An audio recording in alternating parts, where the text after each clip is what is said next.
gotta admit, the monarchy has fallen off, right? No, because back in the day, it used to be like, if you marry my daughter, I'll give you. Queen summoned attended except Meghan Markle. And I'll be honest, I don't blame Meghan for not going, because nothing good happens when white people invite you to the countryside. Trevor Noah just fired off a joke that had the whole room shaking, and Meghan Markle was right in the spotlight.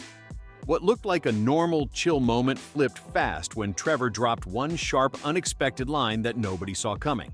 The vibe changed instantly. People didn't just laugh.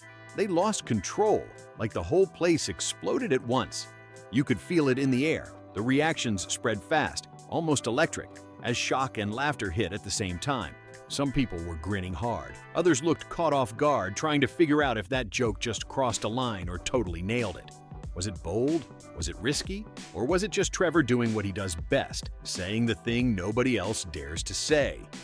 Either way, this wasn't just a quick laugh and move on moment. This one stuck, and people kept talking about it long after. And honestly, the crowd reaction made everything even bigger. Some folks couldn't stop laughing, like they were replaying it in their heads. Others just froze, wide-eyed, not sure how to react at all. That mix of energy turned the whole thing into headline-level drama, the kind of moment people rewind just to catch every detail again. What makes it even more wild is that Trevor Noah had seemed fully on Meghan's side for a long time. He spoke up for her, backed her publicly, and didn't hold back when it came to taking playful shots at the royal family. He painted her as someone dealing with serious pressure, stuck in a system full of chaos, which makes this moment hit even harder. It really felt like he saw her as someone pulled into something way bigger than herself. And instead of putting pressure on her, he kept the spotlight locked on the institution around her. That was his angle every time. He wasn't just tossing out random jokes either. He was building a whole narrative that people actually started to buy into. Whenever he spoke on it, it came off like he truly believed Meghan was just trying to handle a tough situation while the royal family carried most of the tension. That kind of public support doesn't go unnoticed at all. For a while, it looked like Trevor wasn't about to switch sides anytime soon. So when the tone suddenly changed, it didn't feel small. It felt massive. The energy in the room flipped instantly, like everyone caught it at the exact same second. You know that feeling when someone who used to defend you starts pointing things out instead? Yeah, that shift hits different. Moments like that make people sit up quick because it signals something deeper is going on.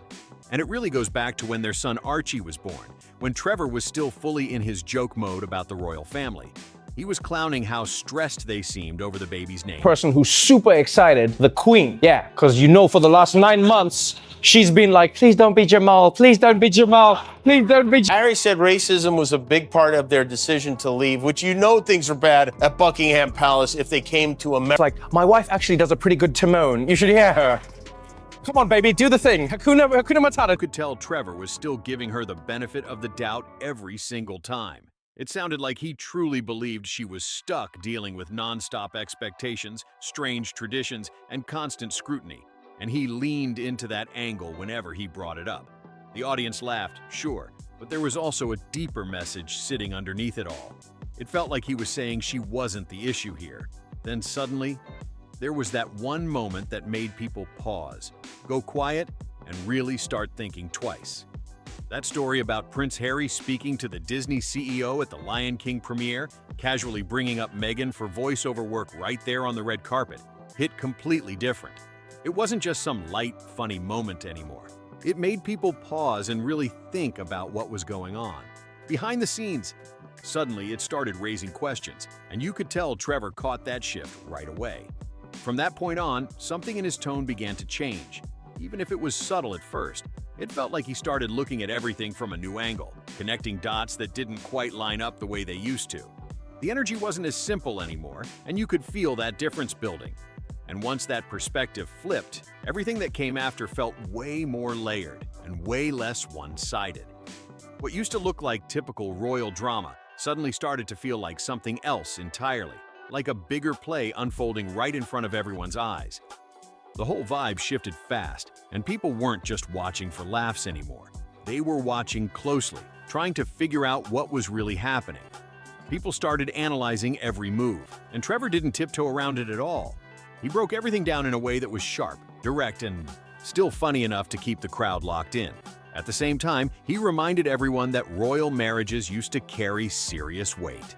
We're talking about unions that shaped nations, built alliances, and even helped prevent conflicts across entire continents.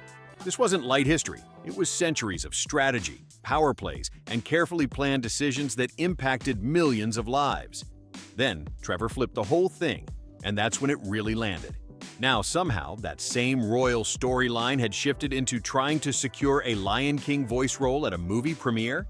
The contrast was wild, almost hard to believe. You could feel the audience reacting in real time, picking up on just how different everything looked compared to what royal life used to represent. That moment hit like a switch for Trevor, and it showed clearly in how he talked about it. He went from backing Meghan to pointing out what looked more like a calculated move. And once he said it out loud, there was no going back. And just like that, it opened the floodgates. Other comedians didn't hesitate to jump in, because now there was a whole new angle to explore, and it was too big to ignore. Late-night hosts came in strong, and they were not holding back at all. Jimmy Kimmel stood out almost instantly, zeroing in on what he saw as the biggest gap in their story. The moment he said it, it felt like a green light had been given, and suddenly the jokes started flying in from every direction, fast, sharp, and non-stop. The main explanation Meghan and Harry gave for stepping away from the royal family was racism, and that message took over headlines everywhere. It dominated conversations, interviews, and public debate. They described the environment as intense, negative, and impossible to stay in, saying leaving was the only real option, leading them to start fresh in America. But Kimmel locked onto something that didn't quite add up, and he made sure nobody missed it. He pointed out the irony in a way that hit both funny and uncomfortable at the same time. Once that idea landed, it added a whole new layer to how people started viewing their story. The way he delivered those jokes had the audience stuck between shock and laughter, like they weren't sure whether to react or just sit there and process it all. When you really lay everything out like that, it almost doesn't sound real. It feels surreal, like something straight out of a scripted show, not actual life playing out on a massive global stage. But Kimmel wasn't even close to done. He kept pushing, going further, digging deeper, and the audience was right there with him the whole time. Then Prince Harry dropped his memoir, and that instantly became prime material for late-night comedy. Kimmel jumped on it without hesitation. The book was massive, packed with personal stories, family tension, and all kinds of behind-the-scenes moments from inside palace life. But instead of treating it like some untouchable royal story, he flipped the whole thing on its head. He framed it like one giant public diary from someone raised in a level of privilege most people can't even imagine. That contrast alone had the audience reacting instantly, and the way he broke it down made everything hit even harder. The laughter kept building, wave after wave, as he pointed out just how different that world is from everyday life. People couldn't hold it together. It just kept escalating. Then Jimmy Fallon stepped in and took things to a whole different level. He zeroed in on one small moment that somehow turned into a massive talking point. There was this clip of Meghan taking pretzels out of a regular bag and placing them into a more polished, fancy-looking bag. Such a tiny detail. But the way it was framed made it feel way bigger than it should have been, and people couldn't stop talking about it.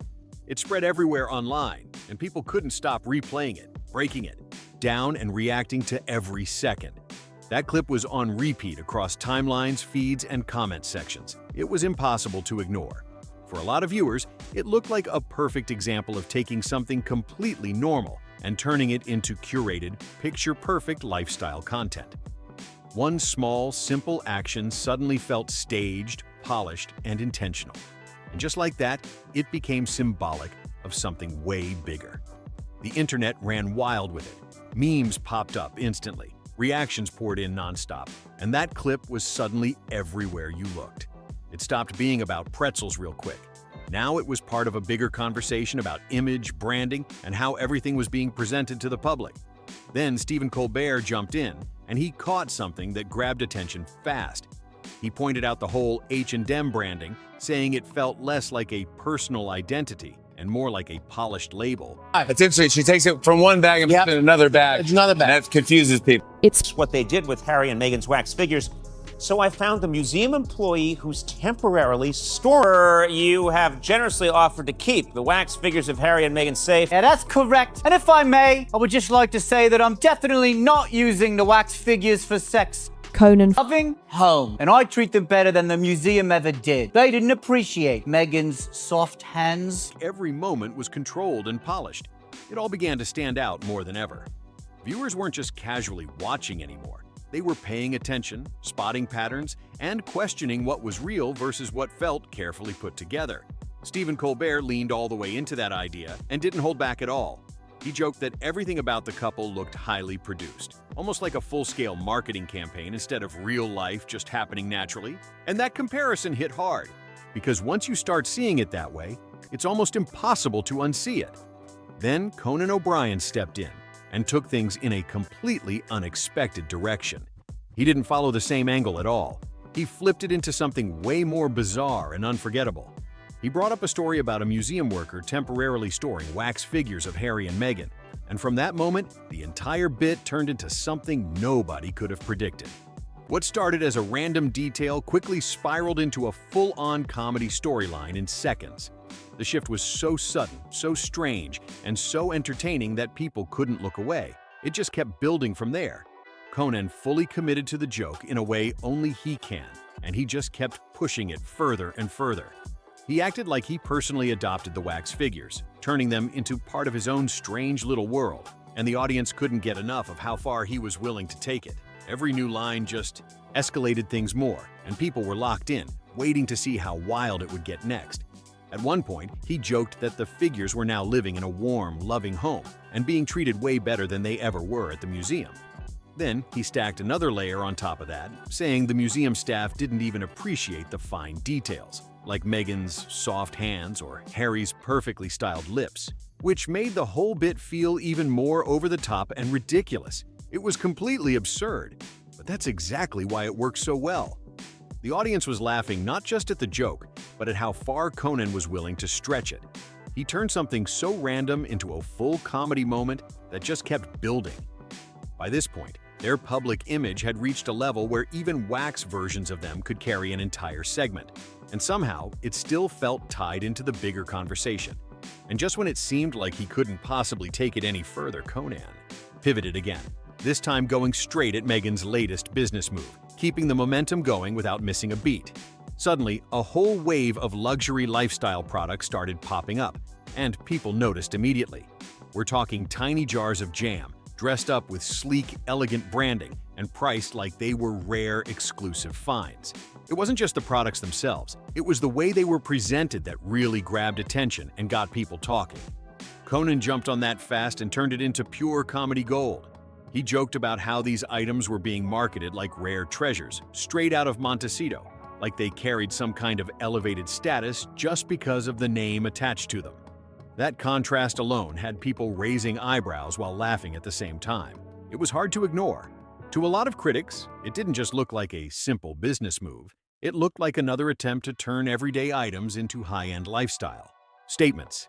And when you combine that with an image that's supposed to feel relatable and down to earth, the gap starts to stand out even more. That tension became the perfect setup, and comedians wasted no time locking in on it. Selling premium products while also presenting a casual, approachable vibe created a contrast that was just too good for late-night shows to pass up. The jokes kept coming, sharper and more direct each time, and just when it felt like things couldn't escalate any further, stand-up comics stepped in, and the tone shifted fast, getting way edgier and way more intense. When Joe Coy hosted the Golden Globes, most people were expecting the usual safe humor. Nothing too risky, nothing too direct, but he flipped that expectation instantly and went straight at the headlines without any hesitation. In one quick line, he compared their situation to a dramatic TV series about a wealthy, complicated family, except without the kind of twists that keep people hooked. And he didn't stop there. He kept stacking joke after joke, each one hitting a little harder than the last. At one point, he joked about Prince Harry calling a fictional actress playing his grandmother just to ask for money, and the crowd reacted fast. It sounded completely wild, but also just believable enough to make it land even harder. That mix of outrageous and, wait, could that actually happen? Energy had people hooked. Then came the line that really got everyone talking. He brought up the massive Netflix deals, the huge paychecks, and pointed out how many viewers still couldn't name a single standout show. The way he framed it made it feel like all that money was tied more to staying visible than actually delivering something unforgettable. And that idea stuck with people long after the laughter faded.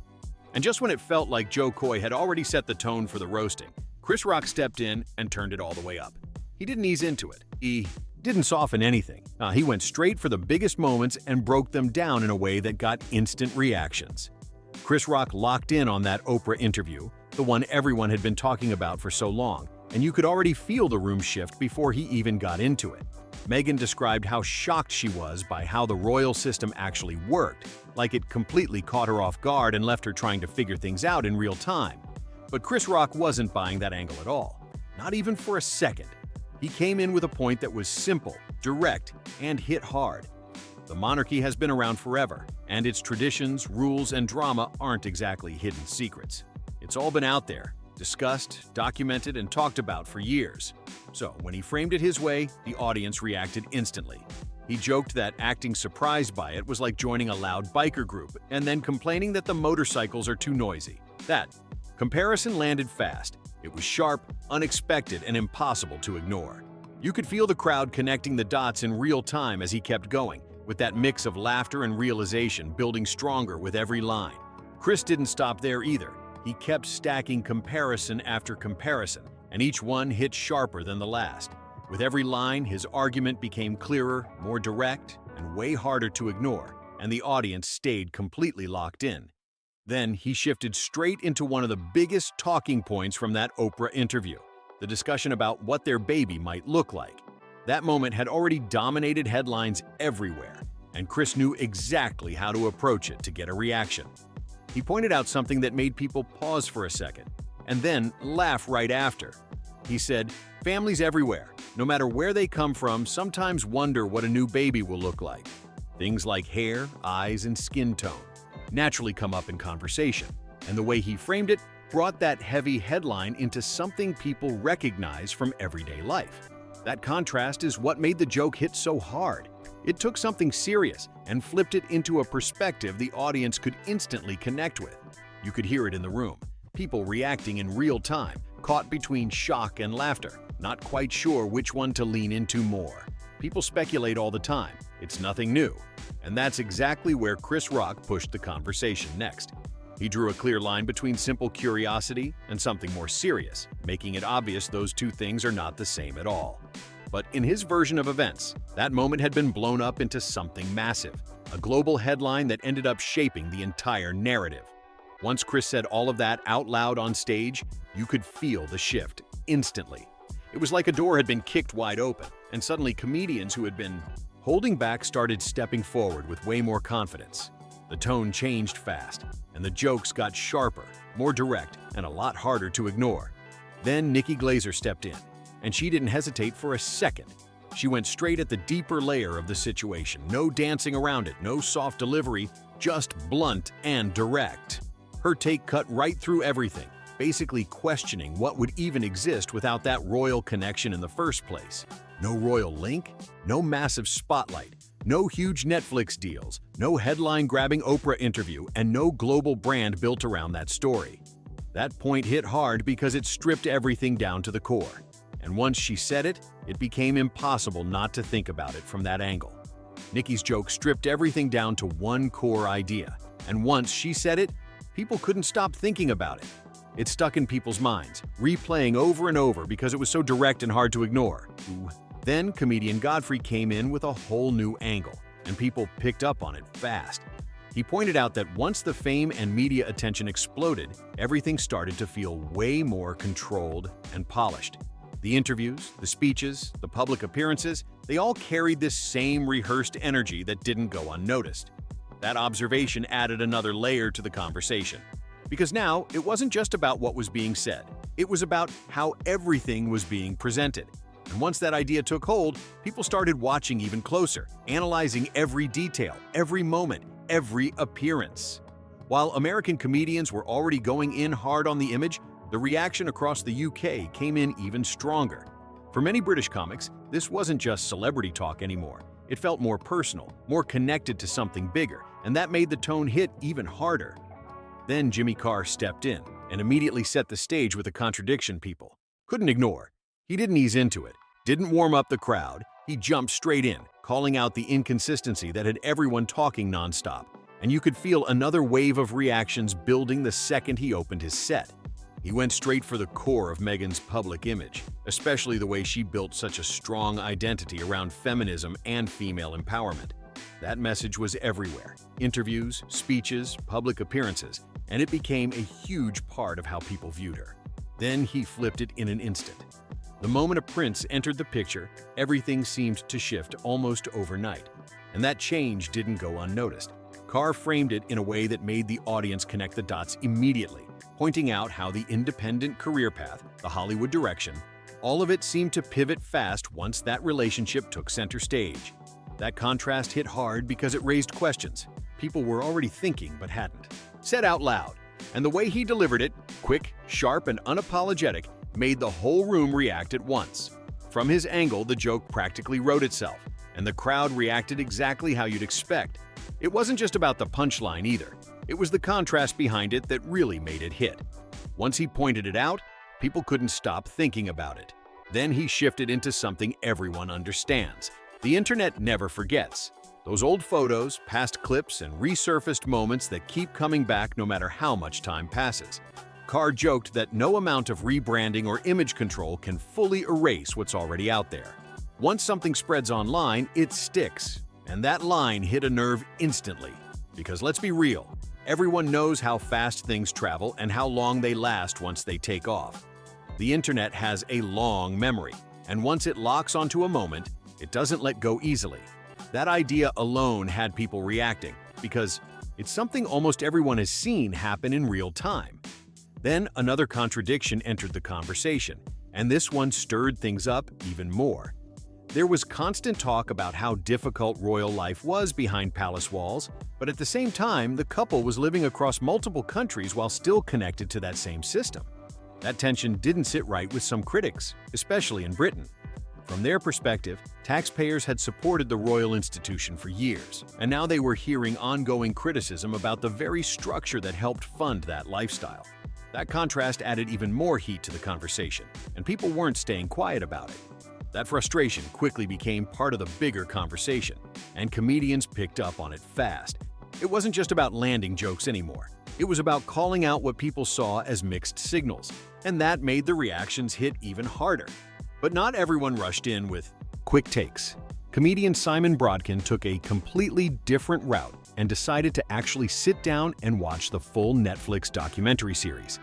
Instead of reacting to headlines or clips, he went through all 6 episodes, paying attention to every detail, which gave him a totally different perspective to work from. Most people probably would have tapped out way earlier, but 𝗃que pushed through the entire thing, and he made sure everyone knew it. He even joked that he sat through every episode waiting to see if the story would finally shift or reveal something new. But according to him, that big turning point never really came, and that's where his take started to land with the audience. He pointed to the moment things seemed to lose momentum, and for him, it was the whole H&M branding shift that really stood out. That detail became the focus, and once he highlighted it, people started looking at it in a whole new way. Moving from serious topics like institutional issues straight into polished couple nicknames and image building just felt off to a lot of viewers.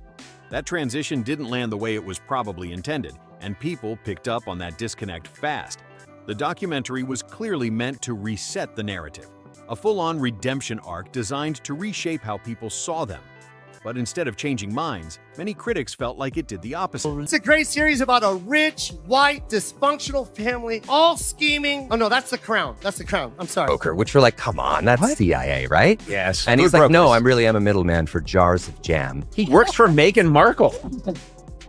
Yes. Tiny jams, harvestable jams, Yes, exactly. made from the oils of Monte. President Trump also announced a new trade deal with the UK that will reopen British markets for American companies. All that Britain demands in return is that we keep these. Markle is, of course, a lifelong feminist, which she's demonstrated by marrying a prince and giving up her job. Queen Elizabeth handled public life for decades, which was almost the complete opposite approach. She gave very few interviews, avoided over-explaining, and relied heavily on silence and restraint to maintain her image. That contrast hit hard, because it showed two completely different ways of handling public attention. And once that comparison was made, people couldn't stop thinking about it. In his view, that kind of quiet consistency earns more respect than constantly speaking out and explaining every detail. That contrast became a major part of his argument, and it definitely got people thinking. But according to Maher, the silence wasn't even the main issue that was bothering people the most. He made it clear that something else was really driving the frustration, and it wasn't complicated at all. He pointed out that millions of families around the world are dealing with real, everyday pressures: jobs, bills, health concerns, responsibilities that never stop. That's the reality people wake up to every single day. And that creates a completely different lens. Because then you turn on the TV and see two extremely wealthy public figures sitting there asking for sympathy on camera. And that contrast stands out instantly. Maher leaned right into that point, arguing that this exact gap is what keeps making the story hit people the wrong way. But he didn't stop there. According to him, it goes even deeper than just appearances. He made it clear the issue isn't simply about public figures speaking out or complaining, because that happens all the time, and most audiences move on without giving it much thought. For him, the real tension comes from how all these elements keep stacking together: visibility, messaging, lifestyle, and timing. And once people start noticing that pattern, it becomes a lot harder to ignore. What really seemed to frustrate people, in his view, was when the message started to feel like there was only one acceptable reaction. Like everyone was expected to fully agree or risk being seen as part of the problem. And that kind of pressure didn't sit well with a lot of viewers at all. Maher even joked that at times it sounded less like a request for understanding and more like a demand for everyone to sign onto the same script. And he made his stance clear. He wasn't going along with that kind of narrative, no matter how it was presented. Then John Oliver stepped in, and his approach was completely different, but just as powerful. He didn't rely on big punchlines or dramatic setups. Instead, he delivered a calm, detailed breakdown that made people stop and actually listen. Oliver is known for being precise and careful with his words, so when he starts openly questioning something, it carries weight. That measured tone made the moment feel even more serious. It wasn't loud or flashy, but it hit just as hard because of how direct and thoughtful it was. When someone like him starts pulling things apart piece by piece, people pay attention fast, and you could feel the conversation shift again. Meanwhile, over on Saturday Night Live, Colin Jost had been quietly taking shots at the situation for years, building his perspective over time. One of his jokes really summed up the strange position the couple seemed to be in. In his version, it felt like neither side really knew what to do with them anymore. That observation landed because it captured the awkward middle ground they appeared to be stuck in. And once that idea was out there, it added yet another layer to a story that just kept getting more complicated. The royal system didn't want the added tension and non-stop headlines, and at the same time, things on the outside didn't seem fully settled either.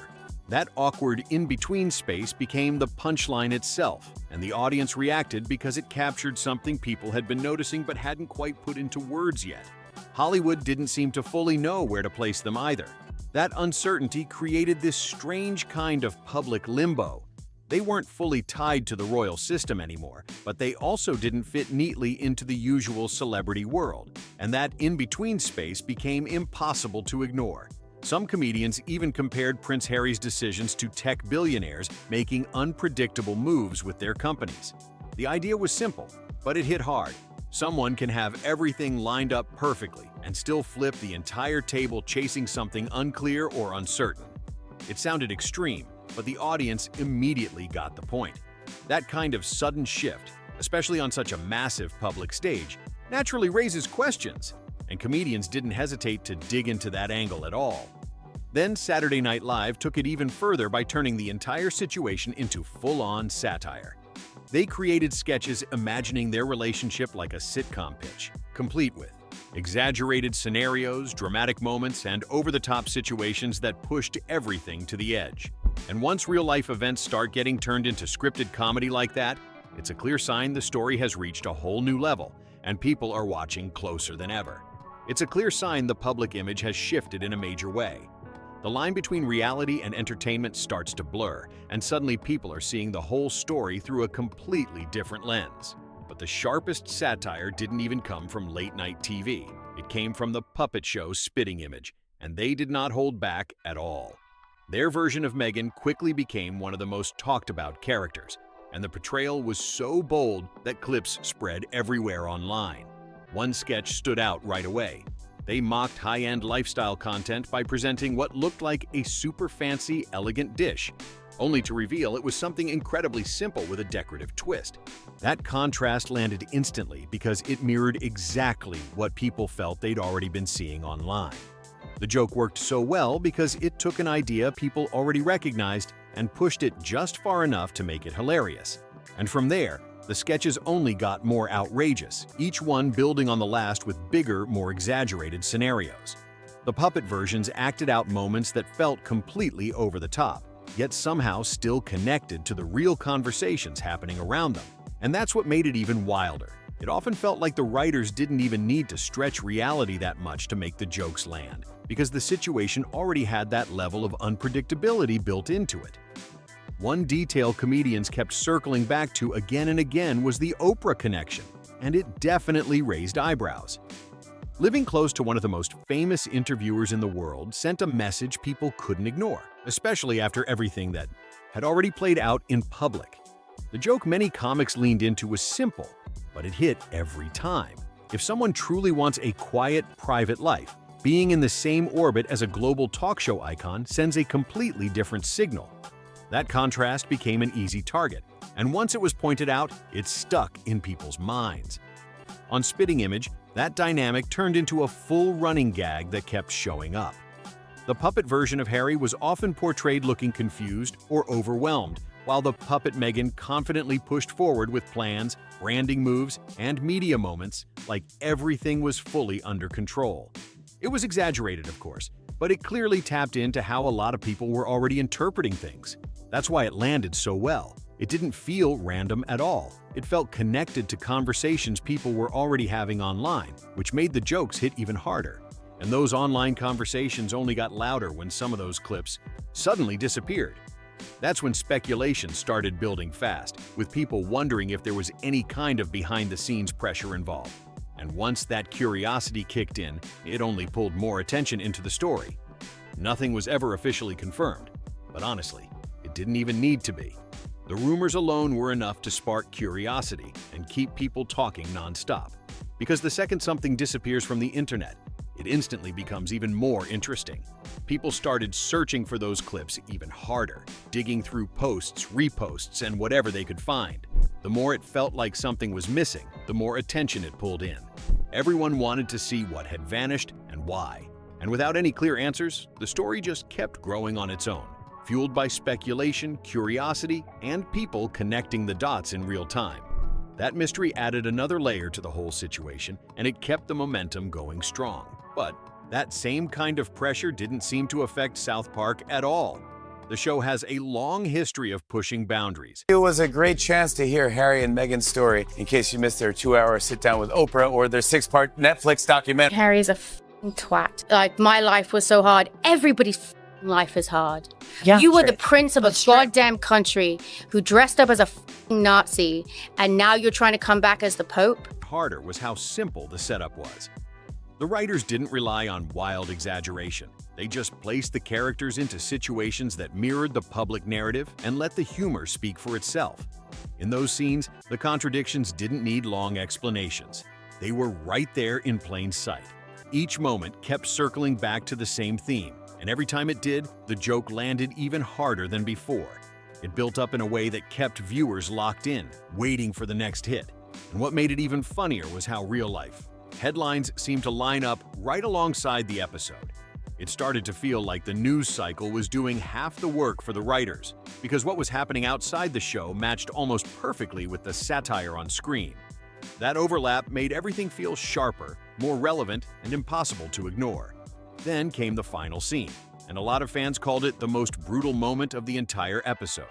It zeroed in on those massive media deals and big projects that were supposed to be unforgettable, yet somehow left people struggling to name anything specific. That idea hit hard, and it didn't stay contained in just one show either. It started popping up everywhere. Family Guy jumped in with one of the sharpest one-liners about the whole situation, and they didn't waste a second getting straight to the point. In just a few seconds, they summed up the shift from Buckingham Palace prestige to modern influencer-style promotions online, and the contrast spoke for itself. That gap was so dramatic, it almost felt like the joke wrote itself. The audience picked up on it instantly, and the reaction came fast. But even that wasn't the limit. Some shows pushed the satire even further. The animated series The Prince took things to a whole different level, going all in on royal drama and not holding back from any angle. Their version of Meghan became one of the boldest portrayals on TV, and it stood out because of how far they were willing to push the concept. Every scene felt like it was trying to go just a little further than the last, adding more edge, more exaggeration, and more shock value. And what really made it land for viewers was how close some of it felt to reality. That mix of over-the-top comedy and familiar themes made it hit even harder and kept people watching, reacting, and talking nonstop. In certain moments, it barely even felt like satire, because the ideas being exaggerated were already familiar to people watching. Meghan's real-life lifestyle brand already highlights high-end organic products with polished presentation and luxury-style packaging. That part wasn't new to the audience at all. What the show did was take that exact concept and push it just far enough to make it feel ridiculous. It didn't completely reinvent anything, it just exaggerated what people felt they were already seeing, and that's what made it hit even harder.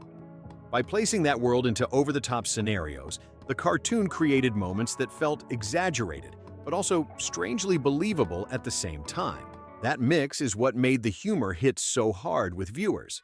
At one point, the show even pushed it further with a scene where dinner had to be completely restarted just because the spotlight shifted away for a second. That moment landed instantly because it tapped straight into the idea that attention had become the main focus, not just a side effect. The joke wasn't subtle at all. It leaned fully into the us concept that media attention was now at the center of everything. Every move, every moment, every decision. And for a lot of comedians watching all of this unfold, that became the real theme connecting everything together. From their perspective, the conversation was never just about privacy. It felt way bigger than that. Across all these sketches and jokes, the story started to look less like stepping away from the spotlight and more like a constant push over who actually controls it. And that's where things took an even sharper turn. Because once people started seeing it as a battle over attention, every move began to look different, and every moment carried a whole new meaning. Every interview, every project, every public appearance suddenly felt less random and more strategic, like there was always a bigger play happening behind the scenes. And comedians definitely didn't miss that shift. They leaned all the way in, connecting dots that casual viewers hadn't even thought about before. The conversation started changing from "what are they doing?" to "why are they doing it like this?" And that one question opened the door to a whole new wave of jokes. Some comedians pointed out how the timing of major announcements always seemed to land at just the right moment to grab headlines. Others focused on how quickly the tone could shift depending on the platform. One version in a documentary, another in an interview, and something completely different during a public appearance. That contrast became pure comedy gold because it gave them multiple angles to hit at once. One minute things felt serious and reflective. The next, it felt polished and promotional, and that constant switch kept audiences watching closely. Then came the bigger question. Control. Who's really steering the story at any given moment? That idea started popping up more and more in stand-up routines, with comics joking that the real power wasn't in stepping away from the spotlight, but in knowing exactly how to redirect it. And once that idea clicked, it changed how people interpreted everything. Suddenly, nothing felt 𝗧𝗿𝗃cie anymore. Every move looked intentional, every moment looked calculated, and the entire narrative took on a completely different meaning. Moments that once felt emotional started getting re-examined as calculated, while others that seemed casual suddenly looked carefully planned. Even the smallest details began pulling attention, from how interviews were framed to how stories were released and discussed online. Nothing felt accidental anymore, and that level of scrutiny made the whole situation even more fascinating to watch. At the same time, supporters pushed back hard against that narrative. They argued that not everything needed to be turned into strategy or performance. From their perspective, it was simply two people navigating an extremely public life under constant pressure, trying to balance personal choices with global attention. That divide in perception only made things louder. Because now it wasn't just comedians shaping the conversation. It was audiences debating it in real time, going back and forth, each side seeing something completely different in the same moments. And when a story reaches that level, where every move is questioned and every reaction gets amplified, it doesn't just fade away quietly. It keeps evolving, pulling more people in and turning every new moment into the next big talking point. And just when it seems like things might finally slow down, another twist shows up and pulls everyone right back in again. Every new appearance, every fresh headline, it all felt like another piece being added to a story that just wouldn't settle. At this point, even silence started to speak loudly. When they stepped back from the spotlight, people questioned why. And when they stepped into it again, people questioned that too. That constant back and forth kept the conversation alive, because no move went unnoticed anymore. Comedians picked up on that pattern fast and turned it into a running theme. They joked that whether the cameras were on or off, the attention never really disappeared. It just changed form. And that idea hit hard because it matched exactly what audiences were watching play out in real time. Then came the reaction cycle, and that's what made everything even bigger. One single comment could spark headlines. The headlines would spark debates, and the debates would create even more content. It turned into a loop that kept feeding itself, growing louder with every turn. Some comics even compared it to a never-ending series, where each episode tries to top the last. Higher stakes, stronger reactions, and more attention every time. And just like any addictive show, the audience kept coming back, waiting to see what would happen next. Once it becomes this global, because the more they tried to redefine their image, the more attention that process seemed to attract. That contradiction became impossible to ignore. Trying to move on quietly while the entire world is watching closely creates a tension that doesn't just fade away, it builds. And comedians kept pointing out that this exact tension might be the reason the story keeps going in the first place. Meanwhile, the public split even further into two sides. Some people saw a calculated media strategy unfolding step by step, while others saw it as constant overanalysis, reading too deeply into every single move. That divide only added more energy to the situation. Because now every new appearance didn't just get attention, it got interpreted in completely different ways depending on who was watching. And that's what took this beyond a simple headline. It turned into an ongoing narrative where perception mattered just as much as reality, sometimes even more. Once a story reaches that level, it stops being just about what actually happens and starts becoming about how people choose to see it. Because at this level, it's not just about what happens next. It's about how the world reacts when it does. And that's exactly what makes this whole story so hard to look away from. It's not just about one interview, one headline, or one joke that goes viral. It's about how every single moment keeps stacking on top of the last, building into something way bigger than anyone expected. What started as a royal shakeup turned into a non-stop media storm, then into comedy material, and now into a full-blown cultural conversation that just keeps evolving. Every comedian, every show, every reaction added another layer. And at this point, it feels like the story has taken on a life of its own, like it's moving forward whether anyone tries to stop it or not. And the wildest part, it doesn't look like it's slowing down anytime soon. As long as people keep watching, reacting, debating, and laughing, this whole saga keeps pushing forward. New headlines will drop, new jokes will land, and the spotlight will keep shifting in ways nobody can fully predict. So now it really comes down to you. What do you think is actually going on here? Is this all just smart media strategy playing out perfectly?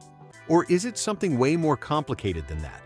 Are comedians just having fun with the headlines? Or are they pointing out something real that people can't ignore? Drop your thoughts in the comments, because this conversation is far from over, and your take might just add a whole new angle to it.